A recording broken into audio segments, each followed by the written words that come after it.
Everyone, तो कैसे हैं आप सब। आई होप आप सब बढ़िया होंगे। और इस वीडियो में हम लोग बात करने वाले हैं आरपीएफ एसआई के जो स्टैटिक जीके का पोर्शन था उसके बारे में। और देखिए, सबसे बड़ी बात ये है कि जो हम लोग का स्टैटिक पोर्शन है ना, यही सबसे ज़्यादा इम्पॉर्टेंट है। जैसे कि हम तो उसमें बताए थे कि जियोग्राफी, जैसे प्रीवियस वाले वीडियो में जो भी जीएस का था पार्ट फर्स्ट, ये सेकेंड वाला पार्ट मैं जो बना रही हूँ, क्योंकि मैंने बोला था कि मैं स्टैटिक जीके के लिए भी लेके आऊँगी और कुछ लोगों को मैथ्स के लिए भी चाहिए, तो वो भी मैं वीडियो देखती हूँ, तो मैं कल उसको डाल दूँगी बना के मैथ्स वाला। तो इसमें हम लोग बात करेंगे जो स्टैटिक जीके है इसके बारे में। तो देखिए, इसलिए ये इम्पॉर्टेंट है क्योंकि ये अगर आपको याद रहेगा, जैसे नृत्य आप जितना याद कर लेंगे एकदम फिक्स है, अगर इससे आएगा क्वेश्चन तो आप कर ले जाएंगे, आपको तुक्का लगाने वाली कोई ज़रूरत नहीं पड़ेगी। और इसमें सबसे ज़्यादा इम्पॉर्टेंट है, स्टैटिक जीके में सबसे ज़्यादा इम्पॉर्टेंट है खेल। जो खेल है ना, वो आपको एकदम अच्छे से पढ़ना है। जो भी खेल हैं आपको एकदम अच्छे से करना है। जैसे कि मैं बता रही हूँ, जैसे खेल में है शब्दावलियाँ, खिलाड़ी और खेल पुरस्कार, कौन सा खेल कहाँ पर हुआ है। जैसे फीफा ने पहली बार विश्व फुटबॉल चैंपियनशिप का आयोजन कहाँ किया था, ठीक है। पहली बार ओलंपिक कहाँ खेला गया था, कब कौन सा जो विंबलडन होता है ये और जो ऑस्ट्रेलियन ओपन होता है, जो ये सब चीज़ें आप लोगों को एकदम अच्छे से देखना है। और खेल एकदम बहुत ज़्यादा इम्पॉर्टेंट है, इसलिए मैं फर्स्ट मतलब स्टार्टिंग में ही आपको बता दे रही हूँ। इसको बिल्कुल आप कर लीजिएगा। बिल्कुल ये मत सोचिएगा कि नहीं ठीक है हो जाएगा, क्योंकि देखिए आप कोई भी मॉक टेस्ट लगाएं, चाहे RWA का लगाए, चाहे टेक्स्ट बुक का लगाए, चाहे प्रीवियस ईयर लगाए, चाहे सेक्शनल, कुछ भी लगाए टेस्ट, आपको गेम से रिलेटेड क्वेश्चन ज़रूर मिलेंगे, क्योंकि मतलब सिलेबस में दिया होगा और सिलेबस के अकॉर्डिंग तो खेल आपको पढ़ना ही है। ये आप सोच के चलिए, जितना भी मैंने बताया उसको आप एकदम अच्छे से कॉपी में नोट डाउन करते चलिए और इसको ज़रूर करिएगा, बिल्कुल मत छोड़िएगा। और हाँ, बहुत सारे लोगों के यूपीपी वाले जो अभी एग्ज़ाम दिए होंगे उनका फाइनल आंसर किया चुका है, तो आप लोग अगर मैच नहीं किए हैं तो जाके उसको मिला लीजिए और देखिए किसके कितने क्वेश्चन बन रहे हैं। और मेरा तो 23 तारीख के सेकेंड शिफ्ट में पेपर था, तो मेरा क्या हुआ है कि कोई क्वेश्चन कैंसिल नहीं हुआ है और 4 क्वेश्चन या 5 क्वेश्चन के ऑप्शन चेंज हुए हैं। तो मेरे साथ 1-2 क्वेश्चन मैंने मैच नहीं किए, मैंने मतलब एक लोग हैं उनका मैं वीडियो देखी थी, तो उसमें वो बता रहे थे, तो उस हिसाब से मेरे वो 2 क्वेश्चन मैंने छोड़े हुए थे, तो वो मेरे शायद सही है। उसको मैं मतलब काउंट ही नहीं की थी, मैं अटेम्प्ट की थी लेकिन उसको गलत में ही काउंट की थी, मैं सही वे में काउंट नहीं की थी। तो शायद मेरे 2 क्वेश्चन बढ़े हैं, 2 या 3। जीएस में भी एक कोई बता रहे थे, तो 2 या 3 क्वेश्चन मेरे बढ़े हुए हैं। तो ऐसा है, और बहुत सारे लोगों के मार्क्स कम हुए हैं। तो देखिए, अगर जिनको लग रहा है ना कि मतलब मेरे नहीं हो पाएंगे, तो आप यार देखिए आगे फोकस करिए, 40,000 वाली वैकेंसी में फोकस करिए, या आरपीएफ कांस्टेबल है, आरपीएफ एसआई है, इसमें आप एनटीपीसी देखिए। बहुत डिमोटिवेट होने से कुछ होने वाला नहीं है, ठीक है। तो उसके बाद से हम खेल बता दिए आपको। उसके बाद से मैं बता रही हूँ अंतर्राष्ट्रीय वन वर्ष और मृदा वर्ष, अंतर्राष्ट्रीय खगोलीय विज्ञान वर्ष, और जितने भी हैं ये आपको करना है। जो भी मैं बताई हूँ, अंतर्राष्ट्रीय वन वर्ष और मृदा वर्ष, और बहुत सारा ऐसे आता है कि कौन सा वर्ष मिलेट्स वर्ष घोषित किया गया था, तिलहन वर्ष, जैसे ये होता है ना, ये आपको अच्छे से कर लेना है। ये स्टैटिक का मैं पोर्शन बता रही हूँ। फिर आपको करना है राज्य राजधानी और मुद्राएं, ये आपको एकदम अच्छे से करना है। अंतर्राष्ट्रीय संगठन और उसके मुख्यालय, ये करना है, कब उसकी स्थापना हुई थी। और एक चीज़ और आप लोग याद कर लीजिएगा, जो भी ये रैंकिंग है ना जो जारी करता है, जैसे वैश्विक भुखमरी और का आंकड़ा जारी करता है, और जनसंख्या का, और कौन सा टॉप 10 में जैसे विश्व शांति वाला देश कौन सा है सबसे ज़्यादा अंतर्राष्ट्रीय स्तर पे, और ये कौन जारी करवाता है, जो कौन सी संगठन इसको जारी करता है, ये आपको पढ़ना है और इससे क्वेश्चन ज़रूर आएंगे। राष्ट्रीय बैंक प्रबंधन, जैसे कहाँ मतलब इसकी स्थापना कहाँ हुई है। और एक चीज़ और याद कर लीजिएगा, उपनाम जो है सेनानियों के और लेखक के जो उपनाम है, इसको याद कर लीजिएगा। और जनगणना, विश्व की जनगणना और भारत की भी जनगणना आपको दोनों देखना है।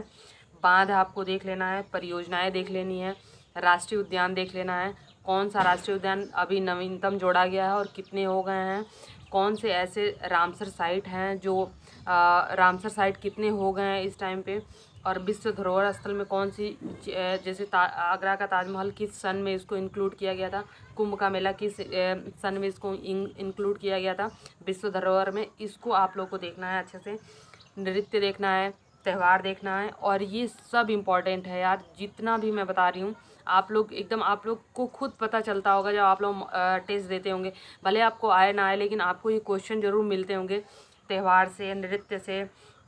और नोबेल पुरस्कार देख लीजिएगा, जीआई टैग देख लीजिएगा, और योजनाएं जो केंद्र की योजनाएं हैं मैक्सिमम वो, और राज्य में वो आपको देखना है जो फेमस हैं, जैसे कि जिससे सार्वजनिक लाभ मिल रहा हो वो वाली योजनाएं आपको देखनी है। जैसे कि जो वृद्धा पेंशन जो बढ़ा है वो, या फिर जो भी योजनाएं लड़कियों के लिए आया है वो, और जो शिक्षा से रिलेटेड योजनाएं हैं वो आपको देखना ही है एकदम। और केंद्र का तो बहुत ज़्यादा मोस्ट इम्पॉर्टेंट है, ये चीज़ें आपको करना है।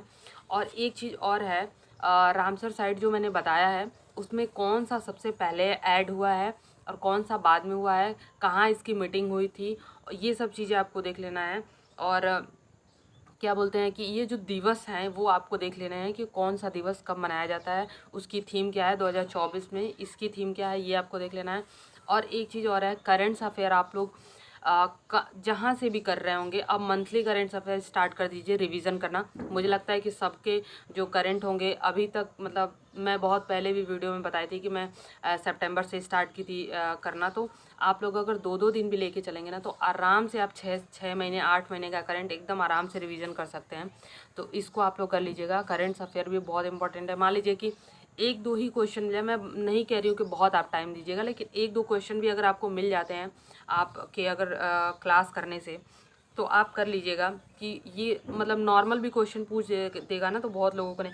अभी जो नोबेल पुरस्कार दिए गए हैं 2024 वाले, इसको आप लोग एकदम अच्छे से देख लीजिएगा। जो अभी प्रबंधक कहीं के चेंज हुए हैं, जैसे कि क्या बोलते हैं, मतलब विश्व बैंक के कौन हैं और नाबार्ड के कौन हैं, ये सब जितनी भी हैं उनको, जिन महाप्रबंधक हैं, चाहे प्रबंधक हैं, चाहे अध्यक्ष हुए हैं, और चाहे जैसे वायुसेना के अध्यक्ष, थल सेना के अध्यक्ष, ये सब जितनी भी हैं चीज़ें करेंट्स अफेयर में आपको ये देखना है, ठीक है। और एक चीज़ और है, जितने भी सैन्य अभ्यास हुए हैं वो चीज़ें आप लोग देख लीजिएगा, किसके किसके बीच में हुआ है, और मतलब सैन्य अभ्यास और कौन भारत से रिलेटेड, तो बहुत ज़्यादा ज़रूरी है, ये तो ज़रूर देख लीजिएगा। जितने भी भारत से हुए हैं युद्धाभ्यास पहले उसको ही रिवाइज करिएगा। और बहुत सारे लोग पूछेंगे कि करंट के लिए बुक, तो देखिए स्पीडी सबसे बेस्ट है। स्पीडी के अलावा मुझे तो कुछ नहीं समझ में आता है बुक में अगर देखा जाए तो आप उसको आराम से करिएगा। अगर कोई क्लास ले रहा हो तो क्लास भी बेस्ट है, किसी एक टीचर का लीजिए जिसको आपको समझ में, गौरव सर से आए तो गौरव सर का लीजिए, या एक कल्याणी मैम है उनका है तो उनसे लीजिए, RWA पे सर पढ़ाते हैं उनसे आता है तो उनसे ले लीजिए। बहुत सारे लोगों का है, आप जिनसे मतलब आपको सही लग रहा हो उनसे ले लीजिएगा क्लास, ठीक है। ये सब चीज़ें हो गई। और फिर एक चीज़ और हमसे छूट रहा है, हाँ, जैसे कठपुतली वाली नृत्य जो होती है ना, इससे बहुत सारे क्वेश्चन आ जाते हैं। जो ये क्या बोलते हैं, जो चित्रकला है और जो कलाएं हैं, जैसे मधुबनी पेंटिंग है बिहार का, ऐसे फेमस जहाँ की पेंटिंग्स हैं वो आपको याद करना है। और कुछ कुछ ऐसे इम्पॉर्टेंट जो जैसे मंदिर हैं फेमस एकदम, कहाँ पे स्थित हैं ये आपको देख लेना, सबरीमाला, और बहुत सारे हैं, मतलब आप ऐसे देख लीजिएगा। पंजाब में कौन सा है फेमस, राजस्थान में कौन सा है, तमिलनाडु में कौन सा है, आंध्र प्रदेश में कौन सा है, सारी चीज़ें आपको देख लेनी है। जितने शास्त्रीय नृत्य है देख लेनी है, जितने राज्य के नृत्य है देख लेनी है। ये सब इसलिए मैं इसको बार बार बोल रही हूँ क्योंकि ये आपके लिए बहुत ज़्यादा इंपॉर्टेंट है। इसके क्वेश्चन 1-2 नृत्य से क्वेश्चन ज़रूर मिलेंगे आपको, त्यौहार से ज़रूर मिलेंगे क्वेश्चन, तो आप लोग ये ज़रूर देख लीजिएगा। उसके बाद से जो भी कुछ अभी मैं नेक्स्ट जो भी वीडियो लाऊंगी वो मैं मोस्ट इम्पॉर्टेंट टॉपिक जो मैथ्स के हैं उसके लिए मैं लेके आऊँगी, तो वो आप लोग देख लीजिएगा, उसको अच्छे से करिएगा। मतलब मुझे जहाँ तक लगता है एकदम सिलेबस जो है ना एकदम मैथ्स का जो है वो बहुत लिमिटेड है, आपको बहुत ज़्यादा पढ़ने की ज़रूरत नहीं है, और उसी में से क्वेश्चन आपको करने हैं, उसी के क्वेश्चन प्रैक्टिस करने हैं। अब ऐसा नहीं है कि आपके एडवांस मैथ के कुछ टॉपिक नहीं पूछ रहे और आप उसी को लेके बैठे हैं कि यही आएगा, ठीक है, तो ऐसे नहीं करना है। और प्रायिकता के साथ क्वेश्चन पूछते हैं एक आध दो, वो आप लोग देख लीजिएगा। मैं नेक्स्ट वीडियो में आपको बताऊंगी मैथ्स के लिए जो भी है डिटेल में बताऊंगी। और ये जितना भी मैंने बताया है इसको अच्छे से आराम से नोट डाउन करिएगा, इसको अच्छे से पढ़िएगा और इसी को बार बार रिवीजन करिएगा, क्योंकि 1 महीना है, कुछ भी नया पढ़ने की ज़रूरत नहीं। मैं बार बार बोल रही हूँ, कुछ भी नया मत पढ़िएगा, जितना पढ़े हैं बहुत है। बस रिवीजन करिए, मॉक टेस्ट दीजिए, रिवीजन करिए, मॉक टेस्ट दीजिए। कुछ लोगों के नंबर यूपीपी में कम हुए होंगे, तो देखिए यार, टेंशन लेने से तो कुछ होगा नहीं। जितना पढ़े हैं अच्छा है, आगे के लिए कंटिन्यू लगिए। और 2025 में जो भी न्यू वैकेंसी आएगी उसके लिए आप एकदम फोकस होकर पढ़ लीजिए कि मुझे कट ऑफ ना देखना पड़े, चाहे जितना नंबर घटे बढ़े, 10, 15, 20, 25 इतना एक्स्ट्रा नंबर हम लाए कि हमको देखना ना पड़े। ठीक है, चलिए अब नेक्स्ट वीडियो जो भी आएगा मैथ्स का उसमें आपसे मिलेंगे। तब तक के लिए बाय बाय।